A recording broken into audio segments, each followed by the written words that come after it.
Last 2 days of practice served their purpose, do you think? Yeah, it's been a rare thing these days to have 2 practice days in a row, so it was definitely nice we were able to work on some things that needed to be worked on and get our legs under us. How forward are you looking to this one here tonight? It's going to be a good test for us. Obviously, we weren't happy with our performance in our last matchup against them. Didn't play the game we wanted to play, so we've been kind of had this one circled on our calendars as a good benchmark game for us, and kind of a good chance to make up for a not so good performance. Mark, depth is a wonderful luxury. Are there certain teams where you need it more than others, and is Pittsburgh maybe one of those teams?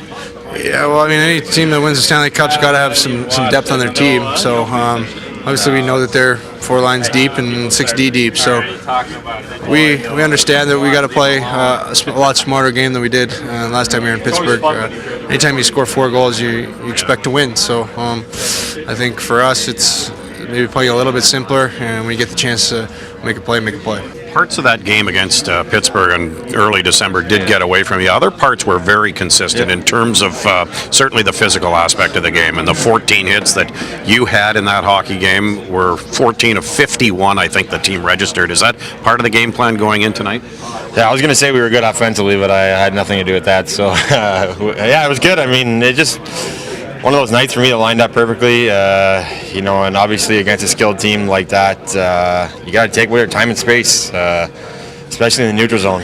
It's all about good gaps, good smart step-ups when you have supports through the middle of the ice, and I think it can really kind of take away their speed. They have guys who like to wind it up, Kessel, Hagelin, Malkin, and if you're in their face right away, they don't have a chance to do that. It was pretty clear, though, back in early December that part of that game plan against Pittsburgh was to be physical. I think you finished with 51 hits as a team that night. Is that going into this game tonight the same sort of mindset? Yeah, I think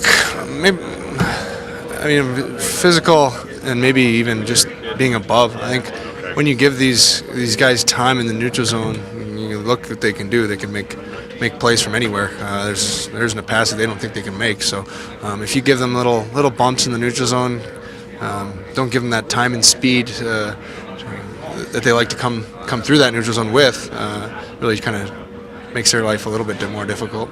The Pittsburgh Penguins, quite an offensive challenge, obviously. What has to be done from your team's perspective to sort of avoid that run-and-gun mentality?